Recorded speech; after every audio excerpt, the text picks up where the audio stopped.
quickly, the reason why we are here today, very, very simple, is as regards to the comment of the Minister of FCT, Wike, over the remarks he made. We are still making noise. So. The remarks he made about the Ijaw nation. Very unpleasant remarks about the Ijaw nation, saying that Ijaw are minority, and, saying that, in fact, he doubled down when he went for Thanksgiving in Rivers by saying that Ijaw only gets involved in criminality, and oil bunkering and some other stuffs. It is very shameful indeed to have had these remarks. For him to have referred to the Ijaw nation as a minority is truly, truly, truly sad. Because one will begin to wonder, when did Wike become an intellectual to start talking about issues of history, or issues around ethnic nationality? Who appointed him as a historian? He does not have the credential or the capacity, or even the quality of intellect to comment on such subject matters. If it was about identifying 21 years or 28 years or different types of whiskey, then he would be most qualified. But in terms of his historical issues around ethnic nationality, he does not have the credentials to do so. The Ijaw nation is the 4th largest ethnic group in Nigeria. 4th largest ethnic group in Nigeria. For anyone to say anything to the contrary means either the person is deluded, the person is ignorant, or intentionally mischievous. It's important to note that even in Rivers State, where the Honorable Minister comes from, the Ijaw nation occupies about 12 local governments in the state. 12 local governments in the state. And the Ijaw nation is represented in almost every state in the Niger Delta. In Rivers State, for instance, the Abua local government, partly occupied by Ijaw people. Then Ahoda West, partly occupied by Ijaw nation. Then the Akukotoro as well. Andoni, Asari Toru, Boni, Degema, Okrika. Then Ogubolo, then Opobo and Unkoro. Then Port Harcourt is partly occupied by the Ijaw nation. In fact, it is noteworthy to say that the Ijaw nation is not only restricted to Bayelsa, to Rivers State alone. The entire 8 local governments in Bayelsa State is occupied by the Ijaw nation. In Akwa Ibom, we have about 7 local governments that is occupied by the Ijaw nation. We have the Eastern Obolo, Ibeno, Umbo, Oron, Ofong, Uruka, then Okoba and Udong Oku. In Delta State, we have about 6 local governments occupied by the Ijaw nation. We have Bomadi, we have Burutu, we have Pantani, we have Warri North, we have Warri South, we have Warri Southwest, all occupied by the Ijaw nation. In Edo, the Ijaw nation partly occupies 2 local governments, just like in Ondo. In that Edo, 3 local governments in Edo. In Ondo, 2 local governments. In Ondo, we have Esaudo and we have Odigbo local governments occupied by the Ijaw nation. While in Edo, we have Ikpobaoka, Ovie Northeast, Ovie Southwest, all occupied by the Ijaw nation. So, for any whiskey-taking person to infer that the Ijaw nation, the almighty Ijaw nation, is a minority, is truly laughable. If not for the Ijaw nation, even the so-called 13% derivation that the Niger Delta is enjoying today will have been a mirage. Are we talking about the sacrifices of Isaac Daka Boro? Are we talking about the sacrifices of Ken Saruwiwa, people who laid their lives? Are we talking about environmental activists who fought against Shell, Mobil, and all the oil pollution of oil and gas in the Niger Delta that have laid down their lives? Even the River State that we're talking about, is it not the Ijaw nation that created the struggle? The creation of Bayelsa State and other states in the sub-region.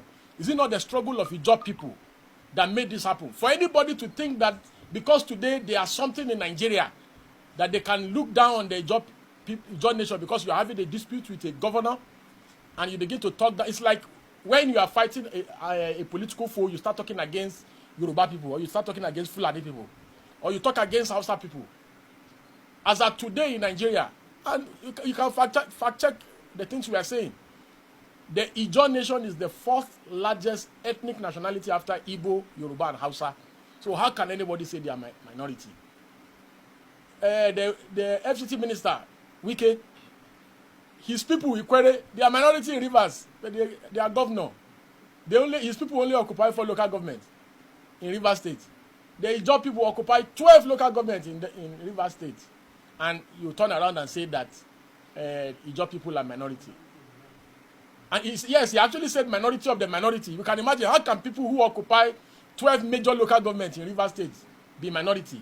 People who occupy so many local governments in Delta, people who occupy 8 local governments in Bayelsa, people who occupy 3 local governments in Edo, people who occupy 2 local governments in Ondo, how can they be minority, for God's sake? How can you try to insult and communalize the struggle of Paklak and other notable Ijaw sons? Even the militants that he was talking down on, the militants, have they not done more for Niger Delta? Okay, what has Wike done for Niger Delta? What has he done for Rivers? What has he done? Aside cornering, somebody was cornering almost 13 to 16 billion IGR monthly. While you were governor, you were under declaring IGR. Somebody came and started declaring almost 16 billion IGR more. The person did not build more infrastructure. The person did not do anything. All the person did was to be transparent. That's the only contribution to nation building. And all these demolitions he's doing in Abuja. The man, he just renovated International Conference Center for 39 billion. 39 billion, it's not 3 billion. It's not 390 million. 39 billion. That ICC that we all know. Are you building a new building? Even if you are building a new building, shouldn't be more than 3 billion. 39 billion. If they try this kind of thing in China, it will have been shot. Be a firing squad. Nobody is holding them accountable. We are not interested in all this one they are doing. But because of complacency, you now face the Ijaw nation. You can do your fight with Governor Fubara without ridiculing the Ijaw people. Just like if anybody wants to do their fight with a Yoruba man or a Hausa man or a Fulani man, you don't need to bring the issue of their ethnic nationality into the struggle. So that is just basically why we are gathered, and I will now allow our senior comrade Maxwell Okpara to take over. To start by, first of all, commending the members of the Ijaw nation for how far they have been able to comport themselves. Because Ijaw nation, as rightly pointed out, is a strategic nation in this country. And you see, when you begin to use a derogatory remark against them, it can lead to something else. And I can't see the reason why Mr. President should be keeping quiet. Because if anything happened to a section of this country, especially the Niger Delta, Nigeria will feel it. So we are calling Mr. President to come in, because I expected that by now the FCT minister, former governor of Rivers State, Barrister Nyesom Wike, would have issued a press statement and apologized. Because we are talking about people who are much more than, who are too big to be a grandfather. We are talking about people that have read, people that have seen it all. You can't look at their face and you call them names. How dare you? Because of political fight with somebody feel that it's from that axis. You don't do that.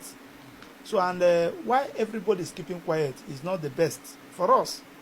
Because why some people are keeping quiet is either you are benefiting from him, or you don't want to be killed, or whatever thing. And on our own, we feel that this is high time we come out to talk. Because if some other persons, we have been seeing how demonstration has been going on since Friday, Saturday, even as at yesterday. That demonstration can lead to another thing else, because they are scattered all over the world. You have Ijaw nation in America. When I was there in Paris, I saw them. You have them in Asia. You have them. They can mobilize and say enough is enough. Mr. President, please, we are calling on you to come in. First of all, ask him to apologize. You cannot tell an old man that an old man is wrong, while a young man is right. You cannot say it. So the point we are making is that we are looking at what